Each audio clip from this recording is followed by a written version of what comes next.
I still remember that night. The sound of gravel under my tires as I pulled into my driveway. My lake house stood in the moonlight, but something felt wrong. The curtains were open, the porch light was on, and a woman I had never seen before was standing there. She was holding a glass of wine, and when our eyes met, she didn't ask who I was. She shouted, "Who are you? Get out!" Seconds later, red and blue lights filled the street. The police weren't there for her. They were there for me. And that's when I realized Karen had been living in my house for weeks. Welcome back to HOA Stories, where we share the darkest, funniest, and most unbelievable tales from suburban neighborhoods. My name is Daniel. I'm 36 years old. I work in real estate, and I live in a quiet suburban neighborhood not far from the lake. This lake house was my escape, my peaceful place away from the HOA madness of the city, but peace didn't last long, because the HOA president, Karen, had already moved in, and she wasn't planning to leave. I stood there staring at my own house, the lake house that was supposed to be mine, my private escape, but it didn't feel like mine anymore. The porch lights were on, glowing warm in the night air. The curtains swayed as if someone had just brushed past them, and on the wooden railing I could see the clear shape of two wine glasses, one empty, one still half full. The air carried the smell of roasted chicken, sweet fruit, maybe even perfume. And then her voice cut through the silence, sharp, commanding, as if she had lived here all along. "Who are you? Get out." The glass of wine in her hand shimmered under the porch light. She looked at me as if I was a stranger breaking into her world, and for a split second, I almost believed it myself. That's how calm, how confident, how practiced she looked, standing there on my porch, the porch I had built with my own hands, the porch where I had grilled with my friends, the porch where I had sat alone on summer nights listening to the sound of water hitting the rocks. Now it felt like it belonged to her, but it didn't. It couldn't. Because this lake house was my dream. I bought it after 10 years of saving, after signing more paperwork than I could count, and I never told anyone from the HOA about it. It was supposed to be safe from them. Safe from their endless rules about mailbox colors and grass height. Safe from Karen. I never thought she would follow me here. But that night, as the red and blue lights flashed against the trees, I realized she had. The police stepped out of the car. One male officer, one female officer. Their hands rested carefully on their belts, their eyes scanning me first, not her. I raised my hand slightly, not out of guilt, but out of disbelief. "This is my house," I tried to say calmly, but Karen's voice was louder, sharper. "He's trespassing. He doesn't belong here." Her tone was smooth, rehearsed, like she had said those words before, and when she handed them a stack of papers, HOA papers with stamps and notes, I saw the officers pause, as if paper mattered more than my own words. That was the night I learned. The HOA wasn't just about lawns and parking spots. It could reach deeper, much deeper. It could decide who belonged and who didn't. Even in their own home, the police didn't arrest me, not that night, but they didn't remove her either. They told me it was complicated, that she had rights now, that she had been living there for weeks, and that made things messy. So I left. I packed my bag again and drove to the nearest hotel. My house, my lake house, the place I had dreamed about, was in her hands now. The next morning, I drove back. I sat in my car just watching from a distance. She was on the porch again, this time in different clothes, relaxed, sipping coffee like she owned the sunrise, the same porch I had built with my savings and sweat. Now a throne for someone who never lifted a finger for it. And then it got worse, because she didn't just live there. She acted like she was running the entire neighborhood from my porch. She taped notes to my mailbox. She left sticky reminders on my door. Mailbox too low, grass uneven, porch plants not HOA approved. Notes written to me, on my house, by the same woman who had taken it over. I laughed at first, a bitter laugh that carried no joy. It was almost funny. Here she was, drinking wine on my porch, eating at my table, and still finding time to complain about the mailbox. Classic HOA. Karen. But it wasn't funny for long. Neighbors began to believe her story, that I was the intruder, that I had shown up uninvited. She even told some of them that I was dangerous. That's why she needed police every time I came near. And slowly, the story started to stick. People waved at her from across the street. They brought her pies, invited her to gatherings. She had turned my house into her kingdom, and me into the outsider. I called the HOA office. I showed them proof, the deed, the mortgage, every document that tied me to the Lakehouse. But every time I called, the line went quiet, almost as if the board was on her side, almost as if this was what they wanted all along. And in a way, maybe it was, because Karen wasn't just a neighbor, she wasn't just a random squatter, she was the president of the HOA, and that gave her power, the kind of power that could twist reality, make lies look like truth, make the rightful owner look like the criminal. I realized then, I was fighting more than one battle, not just against her, but against the whole system she represented, the system of rules, fines, Lakehouse, airs and whispers in the neighborhood, the system that could push anyone out. If they wanted them gone, that's when I made a choice. I wasn't going to fight her with fists, or with shouting.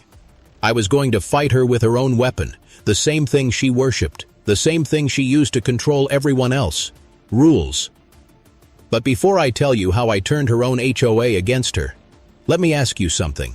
The days that followed felt like living in someone else's dream, or maybe their nightmare. Every time I drove past my Lakehouse, I saw her, Karen, lounging on my porch, drinking wine, rearranging my chairs like she had bought them herself. It was surreal. She wasn't sneaking around like a thief. She wasn't hiding like someone guilty. She acted bold, proud, untouchable. And the strangest part, nobody questioned her. Not the neighbors, not the police, not even the HOA. They all seemed to accept her version of the truth, that she belonged there. And I didn't. The second time I tried to walk up to my own door, the same thing happened. The police showed up, again, the same flashing lights cutting through the calm lake air, making me look like some kind of criminal in front of my neighbors. Karen greeted them like old friends. She waved her papers around, pointing at me with a smile that didn't reach her eyes. "He's back. I told you he wouldn't stop." I stood frozen, my bag still in my hand, my voice shaking with anger and disbelief. This is my property. I have the deed, the mortgage, everything. But once again, they didn't look at me the way they should have looked at the rightful owner. They looked at me like I was trouble, like I was the story Karen had been telling everyone, dangerous, unstable, unwanted. And I realized, this wasn't just about the house anymore. This was about control. Karen wasn't just living in my home. As she was rewriting reality, she had built a world where she was the victim, and I was the villain. After the police left that second night, I sat in my car in silence. I stared at the lake, the water moving gently under the moonlight. And I asked myself, how do you fight someone who twists every rule, every detail, every conversation to her advantage? How do you fight someone who hides behind authority, behind badges and paperwork? How do you fight an HOA president who knows exactly how to bend the system until it breaks in her favor? The answer didn't come that night, but it came slowly, like the tide creeping in. Because as much as she thought she was clever, I knew something she didn't. I knew that every rule could be turned back on itself. I knew that the same laws she used to keep me away could be the same laws that destroyed her little empire. All I had to do was wait. But waiting wasn't easy. Every day, I drove by my house, and every day, she was there. Sometimes she was alone, sipping wine. Sometimes she had guests, laughing loudly on my porch as if they were celebrating something. I watched strangers walk in and out of my home, carrying bags, food, even decorations. One evening, I saw balloons tied to the railing. She had hosted a birthday party. At my house, I gripped the steering wheel so tight I thought it might snap. My chest burned with anger, but my mind whispered patience. If I went in there now, I'd lose everything. The police would side with her again. The neighbors would shake their heads and say, "See, we told you he was unstable." So I waited, but she didn't stop. No. Karen thrived on pushing further, always further. One morning, I woke up to find an envelope slipped under the hotel door where I was staying. It was from the HOA. Inside was a fine for improper lawn care, a fine for mailbox not painted HOA standard white, a fine for porch items not pre-approved by the board. I laughed, a dark laugh that echoed in the empty room, because here I was, paying for a hotel, sleeping miles away from my own bed, and she was fining me for how she decorated my porch. It wasn't just petty, it was war, and when I called the HOA to argue, to explain, to demand answers, the voice on the other end of the line was cold. "We have to take the president's report seriously." That was all they said before hanging up. They didn't care that I was the rightful owner. They didn't care that she was squatting illegally. All they cared about was that Karen was in charge, and her word was law. I sat there in silence, and then, slowly, I began to smile, because if Karen wanted to play this game, if she wanted to drown me in rules and fines, then I would drown her too, but deeper, harder, without mercy. That night, I went back to my car. I parked across the street from my house. Lights off, engine quiet. I watched every movement, every shadow in the windows, every step she took on the porch, and I started making notes. Noise after 10 p.m., unregistered guest vehicles parked overnight, trash bins left outside too long, porch furniture not HOA approved, every petty rule she had used against me in the past, every regulation she had preached about at meetings, every fine she had threatened neighbors with. I wrote them all down, and for the first time in weeks, I felt in control again the next morning. I sent my first complaint, then another, and another, one by one. I buried the HOA office in paperwork. I became the very thing they hated most, a homeowner who followed the rules so closely that every single violation could not be ignored. At first, nothing happened. Karen still waved at neighbors, still walked around like Queen of the Lake, but I could see the cracks forming. I could see her smile slipping when she thought nobody was looking. And then, it happened. A letter fortied. I'm the HOA, this time not to me. This time, to her, a warning about repeated violations, noise complaints, unregistered guests, improper use of property. The same words she had once thrown at everyone else, now printed neatly on a paper with her name at the top. I wanted to frame that letter. I wanted to laugh in her face as she read it, but I didn't, because patience was my weapon now, and I wasn't done yet. I filed more complaints. I took photos, videos, proof of everything she did wrong. I even caught her dumping wine bottles into the wrong trash bin, and every time I sent another complaint, I imagined her face twisting in anger when she opened the letters, the queen of rules, destroyed by rules. But even as I fought, even as I pushed back, there was one thought that wouldn't leave me, one question that haunted me as I lay awake in the hotel at night. The first warning letter was only the beginning, but I knew it had landed like a stone in her stomach, because the next time I drove by my Lakehouse, I saw her pacing on the porch. She was on the phone, waving her hands in the air, her voice sharp even from across the street. She wasn't calm anymore. She wasn't sipping wine like a queen anymore. She looked nervous, cornered, unsettled, and that was exactly what I wanted. For weeks she had painted me as the outsider, the villain, the intruder. But now, she was the one trapped in her own little game of rules, and she was losing.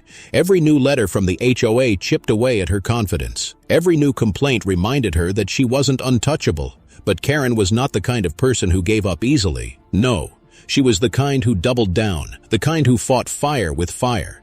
And so, the notes began. One morning, as I parked near the lake to watch from a distance, I saw something taped to my mailbox, a bright yellow sticky note, written in her sharp, angry handwriting, "Grass too long." I laughed out loud in my car because she had no idea I hadn't touched that lawn in weeks. It was her lawn now, her problem, her violation. The next day, another note. Mailbox too low, then another. Fence not painted standard color. She was losing her grip, and I could see it in the way her notes piled up like desperate cries for attention. But the truth was simple. Every note she left was another piece of proof against her, proof that she was managing property that didn't belong to her, proof that she was still breaking the same rules she worshipped. So I collected them, every note she left. I peeled it off carefully, folded it, and slid it into an envelope. Evidence. Every scrap of petty anger she threw at me was now a weapon in my pocket. The neighbors started noticing too. At first, they believed her. At first, they waved at her like she was the victim, like I was the problem. But slowly, they began to see cracks. They saw her shouting at delivery drivers, yelling at kids who rode bikes too close to her porch. They saw her screaming at a dog that barked once too loudly.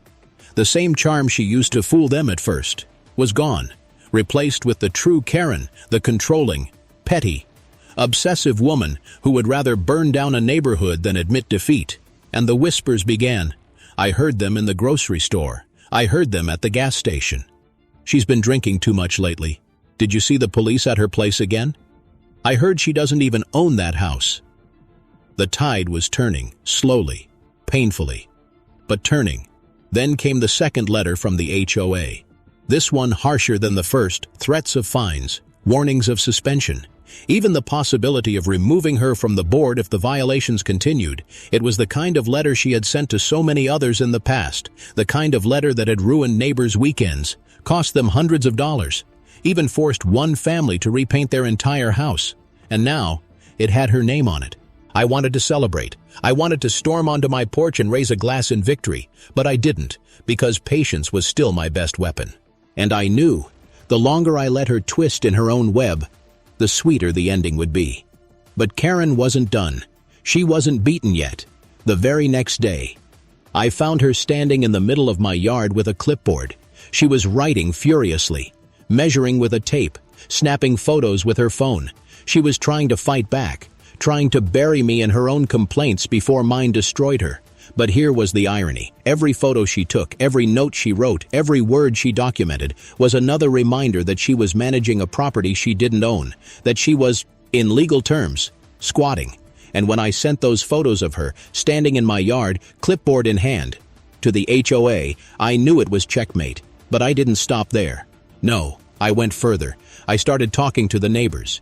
Not all of them listened at first, but some did, especially the ones who had felt her wrath before, the ones fined for leaving their trash cans out too long, the ones yelled at for planting the wrong flowers, the ones embarrassed at meetings for not following community standards. They were tired of her too, and once they realized I wasn't the intruder, once they realized I was the real owner, they started helping. Photos, notes, witness statements. Little by little, the neighborhood that once believed her started to turn against her, and Karen knew it. I could see it in her eyes the next time she spotted me across the street. No more smug smile, no more fake charm. Her glare was sharp, desperate, almost pleading, because she knew her empire was crumbling.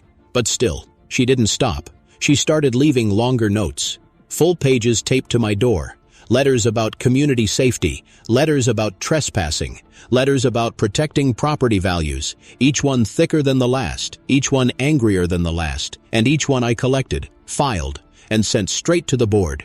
Until one day, I got the call I had been waiting for. The HOA was scheduling a meeting, a special meeting, to discuss serious complaints against the president. I sat there with the phone pressed to my ear, my heart pounding, and I knew this was it. This was the beginning of the end, for the first time in weeks. I felt hope, real hope, because the game she had built on lies, control, and intimidation was finally cracking open, and soon, everyone would see her for what she truly was. But as I hung up the phone, staring at the lake outside my hotel window, another thought crept in. If Karen had gone this far just to keep control of my house, if she had lied to the police, twisted the HOA, fooled the neighbors, what would she do? When she realized her throne was slipping away, would she go quietly? Or would she burn everything down before she lost? The night of the HOA meeting felt like a storm before it breaks. The air was heavy. The lake was still. Even the crickets seemed quieter. I sat in my car outside the community center, my hands gripping the steering wheel, staring at the dull glow of fluorescent lights spilling through the windows. Inside, Karen was already there. I could picture her pacing, adjusting her papers, preparing her speech. She had run this board for years, and she wasn't about to let it go without a fight. I walked in slowly. Every eye in the room turned toward me. Some cold, some curious, some even apologetic. Whispers floated in the air like smoke. That's him. The guy she called the police on. Is it true? Does he really own the house? Karen sat at the long table in front, her posture stiff, her smile painted but brittle. Beside her sat the other board members, 3 men and 2 women, people I had seen before at neighborhood events, people who had once trusted her. Tonight, they didn't look as confident. They shuffled papers, avoided eye contact, as if they already knew the truth was heavier than her charm. She stood the moment she saw me, her voice sharp, slicing through the murmur. There he is, the trespasser, the man who's been harassing me for weeks. The room fell silent, her words hung in the air, and for a moment, I felt the weight of every lie she had told pressing down on me. But then, I breathed, and I spoke. This is my house, I said calmly. I bought it 10 years ago. I've paid every mortgage, every tax, every bill. I have the deed, I have the proof, and I have every single note she's taped to my door while she's been living there without permission. Gasps rolled through the room. Some leaned forward, eyes wide.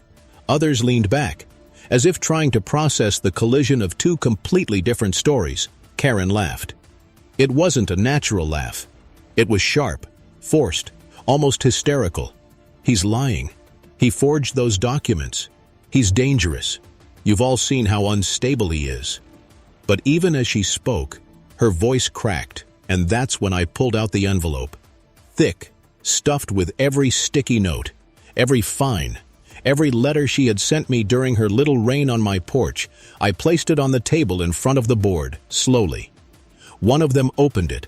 They read the first note, then the second, then the third.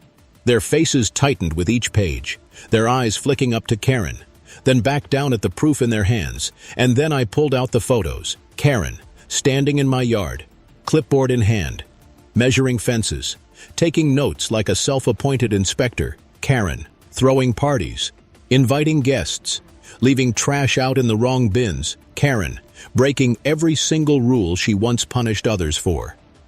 The boardroom was silent, only the sound of papers shifting, breaths caught in throats. Finally, one of the board members spoke, a woman with silver hair, her voice steady but cold. Karen, is this true? Karen froze, her lips tight, trembled, but no words came out, for the first time since this nightmare began. She looked small, not powerful, not confident, not the queen of the HOA, just small. She slammed her hands on the table. This is a setup.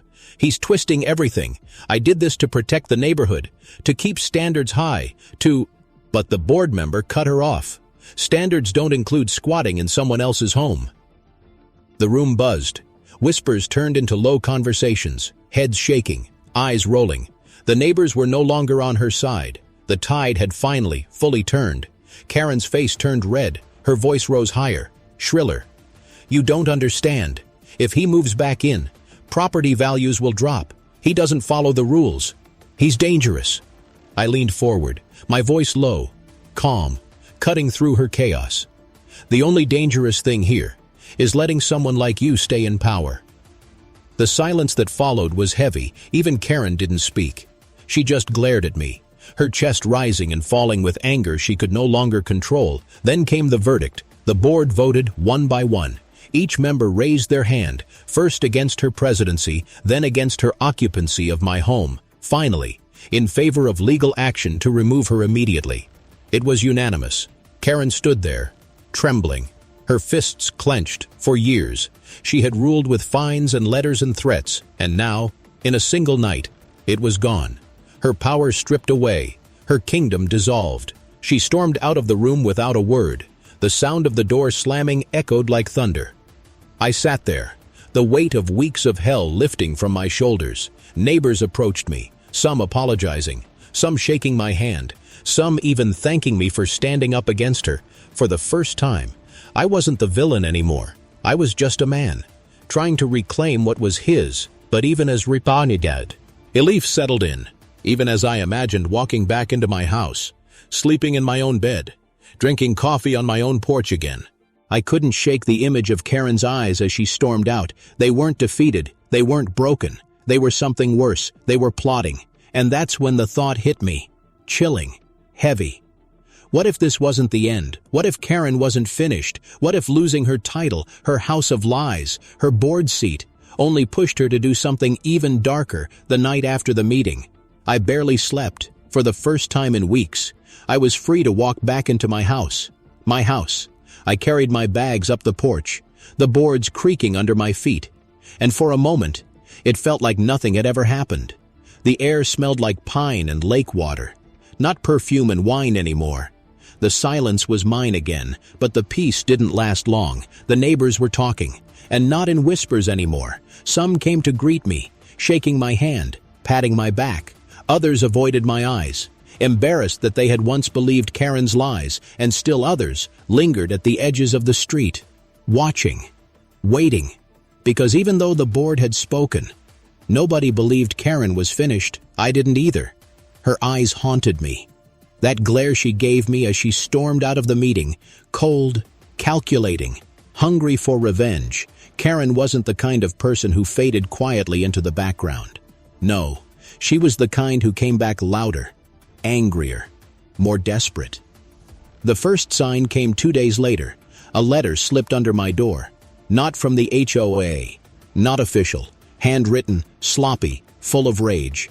You think you won, but you don't belong here. You never did. This neighborhood is mine, and I will never leave. No signature, but I didn't need one. I knew. I crumpled the paper in my fist, my stomach twisting. It wasn't over. The second sign came the next night. I woke up at 2 a.m. to the sound of footsteps on the porch, slow, deliberate. The boards groaned. Under the weight, I sat up in bed, my heart racing, listening. The footsteps stopped right outside my door. Silence. And then, a sharp scrape against the wood, like metal on paint. By the time I reached the door and swung it open, the porch was empty, but carved into the wood near the frame were 3 letters. I stood there under the moonlight, my fists clenched, my body shaking. It wasn't just a message. It was a warning. The next morning, my truck tires were slashed, 4 clean cuts, side by side. Deliberate. The neighbors gathered around, whispering, eyes wide. Nobody said her name out loud, but everyone knew. I called the police. They came, took photos, wrote their reports, but I saw it in their faces. They didn't believe they'd catch her, not without proof, and Karen was too smart to leave proof behind, for a while. I thought about leaving, selling the house, walking away. But then I remembered why I bought it in the first place. The years of work, the money saved, the dream I had built, and I remembered the look in her eyes, that need to control everything, to destroy anything she couldn't have. And I decided, no, this was my house, and I wasn't going anywhere, so I started watching. Every night, I sat in the dark with the lights off, peeking through the curtains, waiting. And it didn't take long. One night, just past midnight, I saw her, walking across my yard, her blonde hair catching the moonlight, her shoulders hunched, her hands clutching something small and sharp. She crept toward my porch, looking over her shoulder every few steps, and that's when I stepped outside. "Karen," I said quietly. Her head snapped up, her eyes wide. For the first time, she looked caught, but only for a moment. Then she smiled. That same fake smile, that same practiced mask. I was just checking the porch, making sure it's safe. I laughed, a bitter, humorless laugh that carried in the night air. "You don't get to check anything anymore. This isn't yours." Her smile faltered. Her hands clenched around the object she was holding, a screwdriver, sharp, cold metal glinting under the porch light. "Leave," I said. My voice was calm, steady, but inside my chest my heart was pounding like a drum. She stepped closer, her smile gone now, replaced with something darker. "You don't belong here. None of you do. This neighborhood is mine." And for a split second, I saw it. The truth, Karen didn't care about the house, or the HOA, or the rules. She cared about control, about power, about being the one everyone feared. The police came again that night. This time, I had photos, Clear photos of her on my porch, screwdriver in hand. Eyes wild. They took her away. Finally.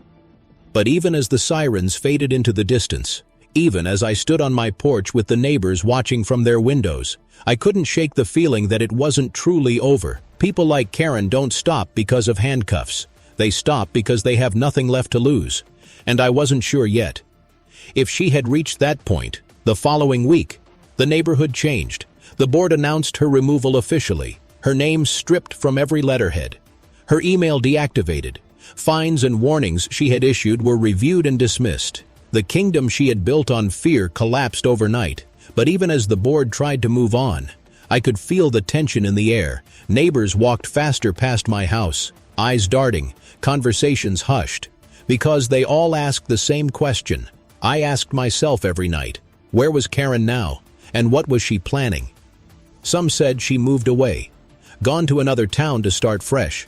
Others said she was still here, hiding in one of the houses at the edge of the cul-de-sac, watching, waiting, and me. I didn't know what to believe.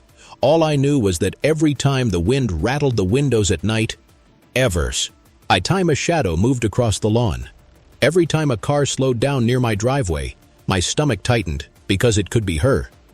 One night, weeks later, I found another note on my porch, just 4 words. I'm not finished yet. The handwriting was messy, the ink smudged, but I knew. I stood there holding the paper, my chest heavy, my hands trembling. She wasn't done. She might never be done. And that's when I realized, this wasn't just a fight over a house anymore. This wasn't just HOA rules and petty fines. This was a battle for control, for power, for survival in a neighborhood where one person's obsession could destroy everything. And the question wasn't whether I could stop her. The question was, how far would she go before someone finally stopped her for good? The note stayed on my desk for days. I'm not finished yet. 4 words. But they carried more weight than anything else she had done, because deep down, I believed her. The neighborhood tried to pretend things were normal again. The HOA board moved on quickly. New rules were drafted. Softer, kinder, almost as if they were trying to erase Karen's shadow. Neighbors waved at me again. Children rode their bikes past my driveway without fear. Even the air seemed lighter. But I didn't trust it, because peace in a place like this was never permanent, especially not with Karen still lurking somewhere in the background. I kept the blinds half closed. I kept a camera running at night. And I kept waiting for the moment she would show her face again. It came sooner than I expected. One Saturday morning, I heard voices outside. I opened the curtains just enough to peek through, and there she was, Karen, standing in the middle of the cul-de-sac. Surrounded by 5 or 6 neighbors, her arms were crossed, her voice sharp, cutting through the air. I couldn't hear every word, but I caught enough. They don't care about you. They don't care about the rules. This neighborhood is falling apart without me. The neighbors shifted uneasily. Some nodded, weakly, unsure. Others frowned, whispering to each other. Karen was doing what she always did best, turning fear into power.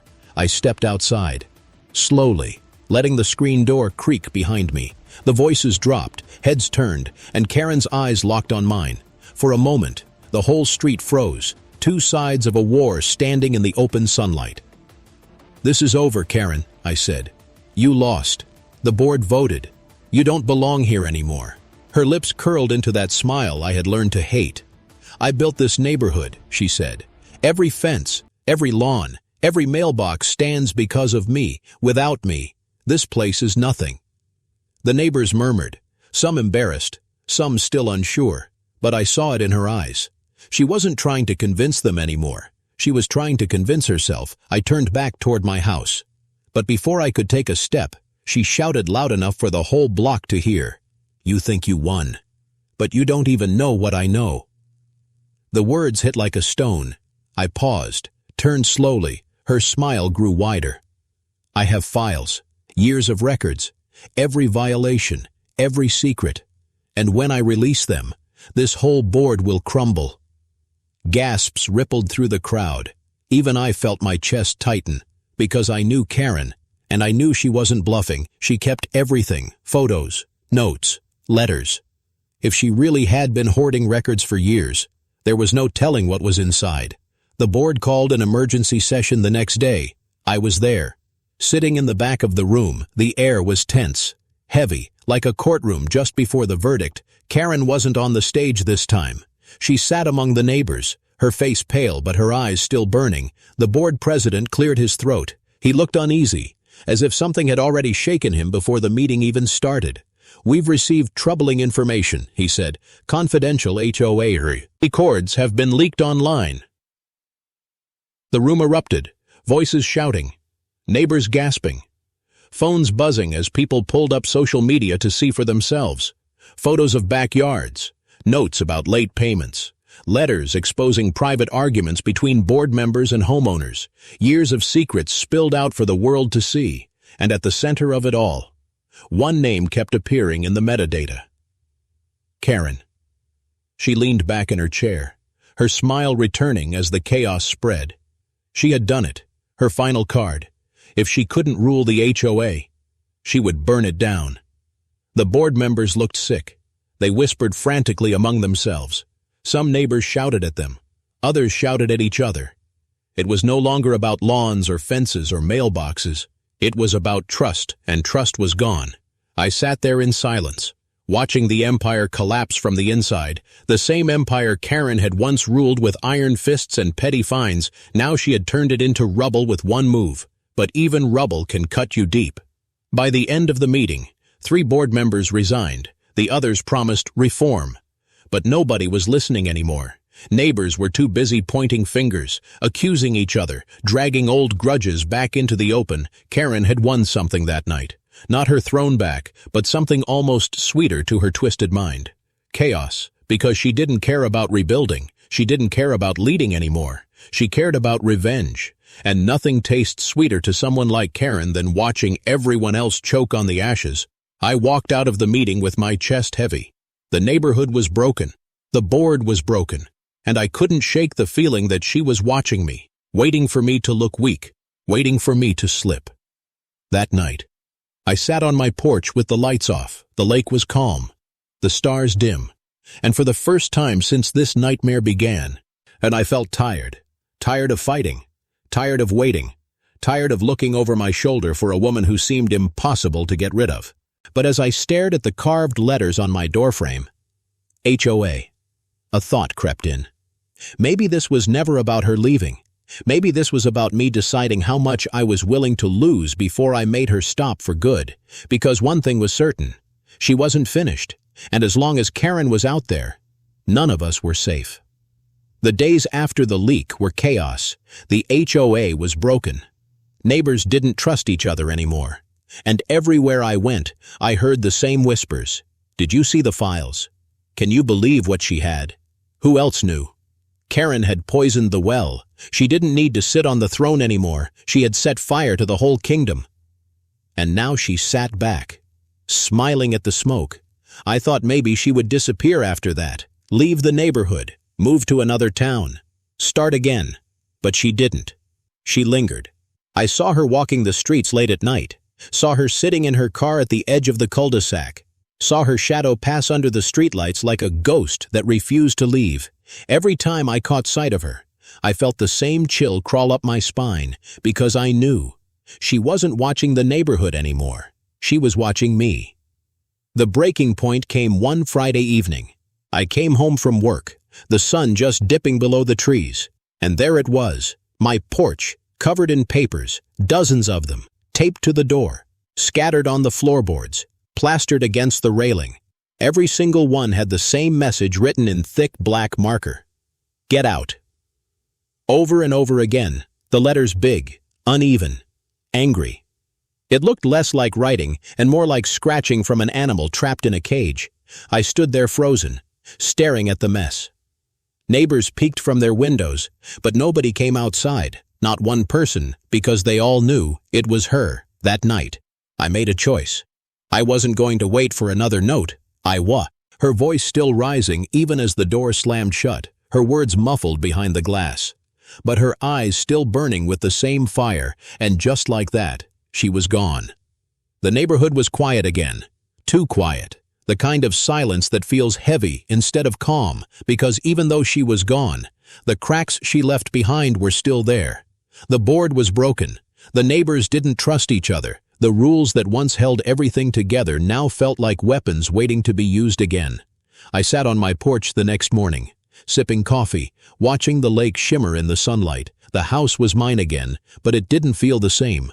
The shadows of what she had done lingered in every corner, every board, every letter still carved into the frame of my door. HOA, she was gone. But the war she started wasn't finished.